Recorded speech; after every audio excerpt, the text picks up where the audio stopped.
Welcome to another edition of the Five Star Zone. Rico Beard, Harold Shelton. He's the Big Ten research guru manager. He knows it all. Let's just put it like that. I can't even give this man a title because he knows everything. But he didn't know this. He didn't know that you were going to have a Final Four with really nobody that we recognize in it. All the teams just found a way to lose. I thought Texas was just going to save the day. I thought they were the best team in the nation.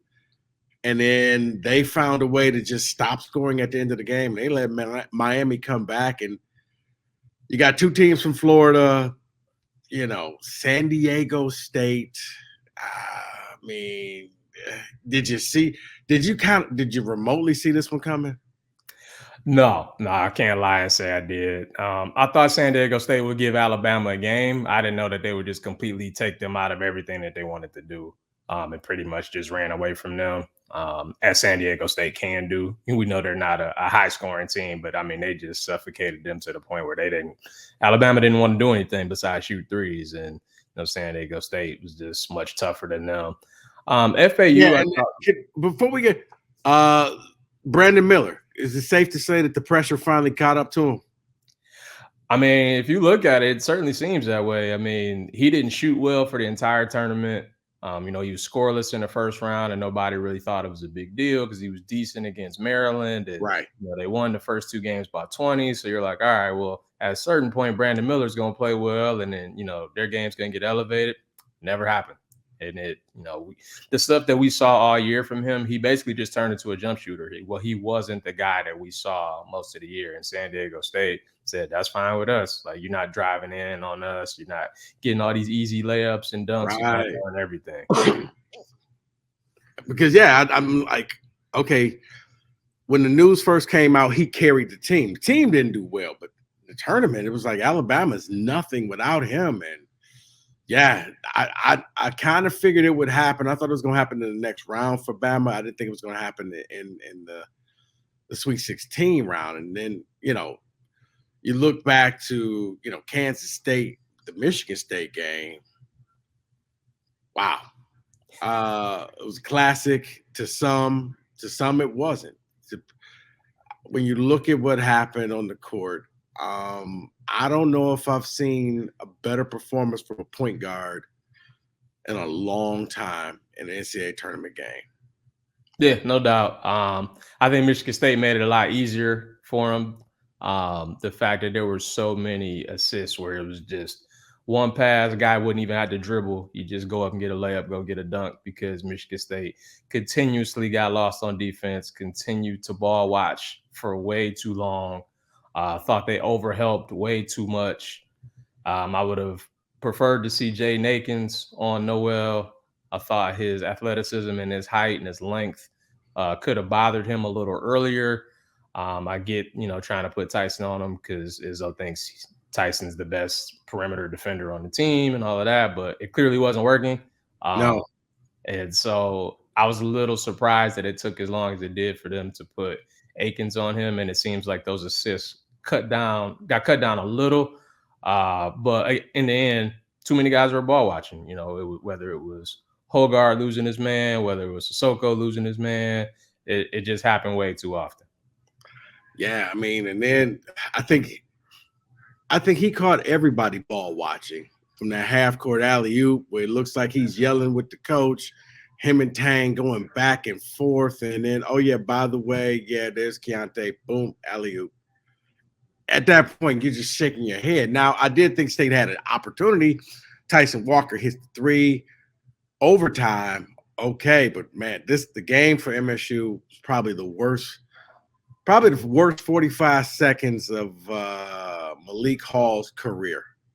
I mean, I felt bad missing the and one, not grabbing the rebound when it was just bouncing. Like, I'm sitting there, just grab it. Don't leave it in the ref's hands. And then end of the game, he was one of the three people who just didn't want to shoot that final shot. And then to boot, he just knocks Tyson Walker down.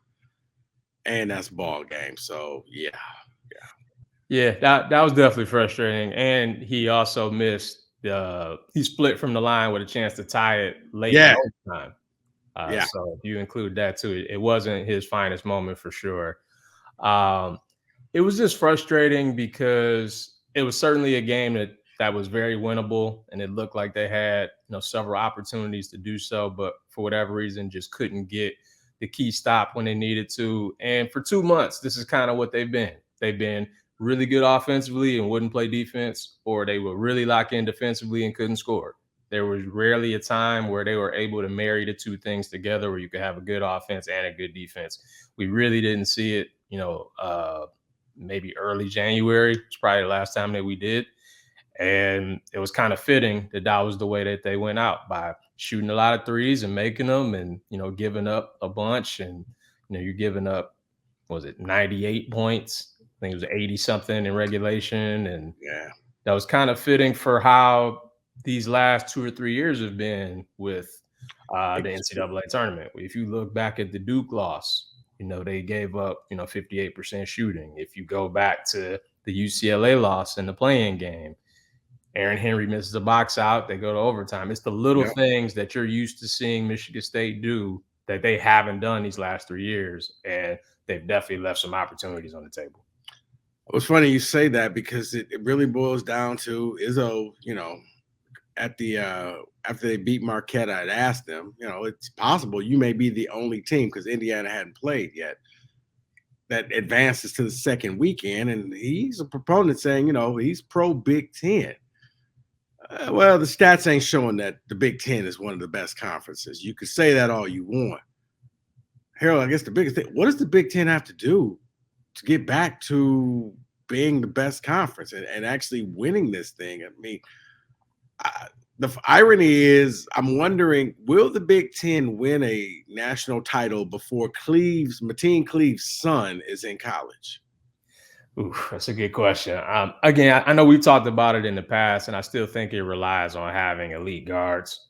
If you look at a lot of these teams that are still left, I mean, Jordan Hawkins for UConn is elite guard. You got, Johnny Davis for FAU is a really good guard. Trammell, Bradley, those guys are good guards, good wings for San Diego State. And Miami, obviously, they got a ton of good guards. With You got Wong, Nigel Pack, who Purdue certainly could have used. I know there was rumors of him visiting there for the portal, but obviously the NIL that Miami won out, and obviously a good decision for Miami. It looks like all of that stuff worked out for the men's and women's side on that. But I think getting involved with NIL is certainly going to be a thing that Big Ten teams need to, push for and, adapt. We see it work for a lot of schools. That's one reason Michael Shrewsbury left, because they weren't serious about NIL.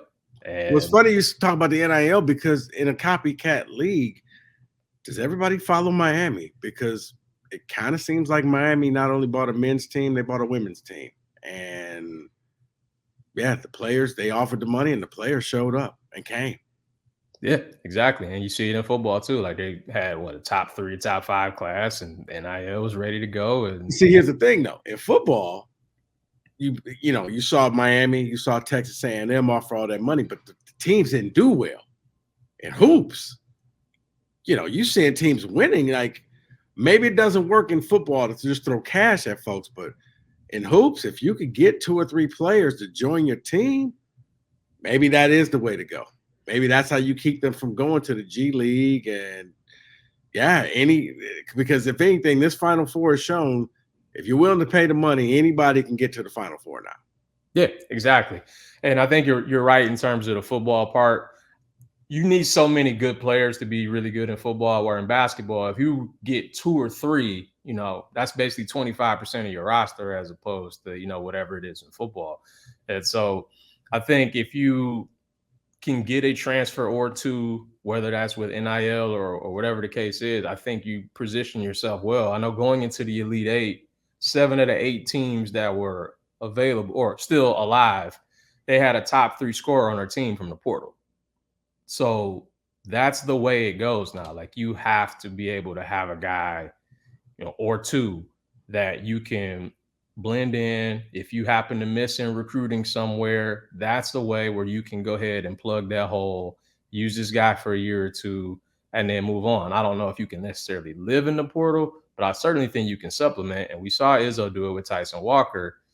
But for whatever reason, he sat on these scholarships, and now you have to play Malik Hall through injury for 30-some minutes, and Pierre Brooks doesn't work out, and so you don't really have a lot to lean on because you didn't have the depth that was there.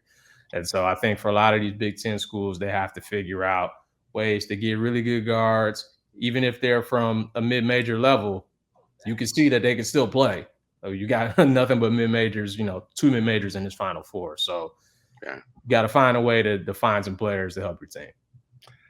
Yeah, I guess because I think from like 1,200 players in the portal, and I'm like, I didn't know it was that many spots out there. Now, yeah, you got Caleb Love, Carolina. Yeah, he's gonna have his pick of the litter, but I've never understood guys who just jump into the portal thinking, Duke's gonna call me and I'm just gonna go running there. My strategy has always been I'm not jumping in the portal unless I know where I'm landing. I'm only going to be in the portal for about a day and a half, like just a weekend resort type of thing. And then, hey, I've already worked this out through back channels. But when I look at it now, it's almost, I guess it's two types of strategies for the portal for me. It's mercenary portal where you could hire me because the guy from Kansas State who was shooting the logo threes against Michigan State, he's back in the portal. So he's gone. So that wasn't good enough for him. He wants to go to a bigger school. And then you also, to me, if I were to use the portal, I would go the other route where I would look at the smaller mid-majors and try to get the best players from those schools, kind of like State did with Tyson Walker. And why don't you come here and give you a bigger stage, bigger platform, and see what you could do. But I guess I've never been into the whole, I'm for hire each year. And I think the NCAA is going to crack down on it, saying that you get one transfer, and after the first one, you're going to have to explain why you're doing this. And it's not just because, they're offering me more money, because that, let's face it, NIL is a part of this thing. But I don't know. It seems like they need to get a little bit tighter rein or you know what, you just need to educate players, because I've just never understood why in the world would you jump in the portal knowing I call them the basketball homeless, because they don't have any place to go once they're in there. The team doesn't want them back and nobody else wants you. So your career just kind of ends in limbo. Yeah. And I think it's interesting when you have guys that have gone to like 2 schools in 2 years or 3 schools in 3 years. It's kind of like, well, what did you expect after you left the first time and went to the next school? Like, were you promised something and didn't work, and so then you said, okay, I got to go somewhere else? At what point does the grass not become greener in your mind? I think there's certain cases where it's like, you know what, I'm really not playing here, I want to go somewhere else. And I think a Pierre Brooks situation where he doesn't play any minutes in a tournament, handwriting's on the wall, I'm not going to play, I want to go somewhere. Right. Sure. Okay. But like a guy like Jay Nepps for Illinois, like he was a starting point guard for Illinois, and now you're in the portal. So it's kind of like, well, if you were a starting point guard on a Big Ten team that made the tournament, like what's next for you? Like, what are you expecting, that's going to be better than the situation that you have right now? I don't know if they have, guys in their ear that are saying, hey, man, you're better than this. You can go here, and, the coach isn't using you right, and you need to, go somewhere where they appreciate. Here's the funny thing about that. And it made sense at the time, but in hindsight, Pete Nance, right, leaves Northwestern. I would go to North Carolina. One of these teams made the tournament. Yep. And it wasn't North Carolina. It had to hurt him. Looking at the team that he played with, as he's sitting there with a bunch of guys like, y'all were number 1 in the nation. This was a slam dunk. Why am I sitting at home when I could have stayed in Evanston and still been playing right now? Or the only one I guess I can kind of understand is Andre Cubella, who left Illinois, goes to St. John's, and then Rick Pitino gets hired and basically told all of them, you all are going to be great basketball players, just not here for St. John's. So there's the door. You can get out. He's back in the portal. I think he thought he found a spot in St. John's, even though St. John's wasn't that great. But Yeah, you're right. When you got guys who are good, and then all of a sudden, like what you were starting, you're not going to the league. Like, what else were you planning to go? It just makes me think that at that point, it's got to be about the money. Yeah, I would think so. And I think the fact that there's no guardrails for any of this, it's kind of the wild, wild west in terms of guys can just go in the portal, money can be exchanged. You got these collectives that say, hey, you can come here for this, or you see guys driving this kind of car, that kind of car. I mean, it went from nothing to carte blanche. And I think people are just trying to figure out, what works best for them because there's really no regulation on it.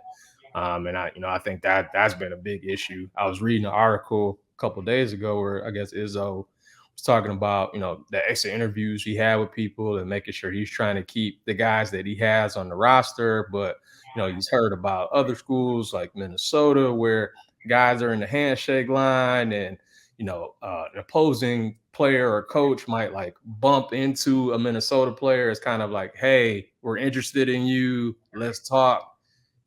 Like there's so many ways now, I guess, to try to get someone's attention. Like, hey, we want to talk. If you want to leave, I'm gonna give you a signal. All Right. right, cool, let's talk. The fact that there's just no regulation and anything goes at this point. And so I feel like you have to try really hard just to keep the players you have because tampering's going on. Guys are trying to poach you during the tournament or during the regular season or whatever it is. And so I mean it's going to be crazy to see how it goes. And hopefully most of these Big Ten schools can keep their players, but they certainly need to add some too. They can't just rest on their laurels. No, and then you look at the Final Four, and here's the reality: is the women's Final Four has eclipsed the men. Um, I'm more interested in the game Friday night than any of the games being played in the men's. South Carolina, Iowa. Yeah, that's going to be really good if you want to see basketball. I just, when I look at this, you think to yourself, and I guess if you would have told me this at the beginning of the year, I would have said I was dreaming, and it was probably a basketball nightmare.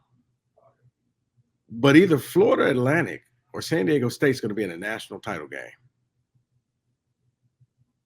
Yep. Yep. And I think as a Big Ten guy and a Michigan State guy, that's what made it more frustrating that they didn't beat Kansas State because the path was there. You got to be sitting there thinking, and I'm gonna have Izzo on later. I mean, even he has to think, this is my chance. I mean, even though I think if Michigan State were in right now, they would be the highest seed. They would be a 7, and everybody else would be lower than them. They would be the perennial favorites to win it all. Like it'd have been probably UConn and then them, most likely. Yeah. And I think most people would have said it'd be Michigan State, UConn in the game. And I guess if I'm UConn, I'd be worried because in this tournament, you don't want to be the favorite. You don't want to be that team because that team doesn't make it. I mean, the Sweet 16 was like the angel of death just went tapping on people's shoulders saying, yeah, dude, Kentucky, yep, you come with me. MSU, yeah, you can come in this point. Yep, everybody. Alabama, yeah, you was number 1 all year. Houston, come on. Yep. Oh, yeah, Houston. UCLA, Yeah, yep. Come on. Yep. Not gonna make it, guys. We're gonna move on without you. So you look at these Final Four come Monday night. Who we looking at? I'd be really surprised if it's not UConn. And I know this tournament has been crazy and expect the unexpected and all of that, but I do feel like they were probably underseeded when the tournament started to begin with. I know one of the barometers that like Ken Palm uses is top 25 offensive and defensive efficiency. I think 21 of the last 22 champs were ranked that way in both entering the tournament. And UConn was one of those 5 teams, even though they were a 4 seed. So shout out to the committee for underseeding them, but whatever. So I feel like they're clearly the best team left. Now they're probably going to face the best guards that they faced, maybe all year with Miami. That's a team that should have lost to Drake, but for whatever reason, they just won't die. They should have lost to Texas, just won't die. And so, when you got guys like Wong and Pack and Miller, I mean, who knows? I feel like their guard trio is probably better than UConn's. I just don't know if they could stop the big fellas inside. Is UConn the most underrated blue blood out there in college hoops because they win titles, but nobody ever talks about them and reverence the way they do Duke and Kentucky and Carolina and Kansas. See, I feel like they're the inverse Michigan State in that when Michigan State They win is seated, titles. well, when Michigan State's seated lower, a lot of times they will eclipse expectations, and then they'll get to the Final Four as a 5 or a 7 or whatever, and then they run into a team that's just better than them and usually beats them. UConn, they can miss the tournament. If they're a 5 or a 6 or whatever, they're going to lose in the first or second round. But when they're good and they get to the Final Four, they usually win it. The only time they didn't was when they lost to Michigan State in 2009, and which was pretty much a home game for Michigan State. But the other 4 times that they got to the Final Four, they won the whole thing. So it's one of those where, they're very inconsistent in terms of getting into the tournament or making a deep run. But when they make it, they take the whole thing. No, I got you. All right, so we'll see what happens. We'll wrap the season up. If you got time, we'll do this again next week, kind of put a bow on everything, see what the future is going to be for the Big Ten and all the teams in college hoops. Harold, appreciate you coming on. For Harold Shelton, I'm Rico Beard. Thanks for listening and watching the 5 Star Zone.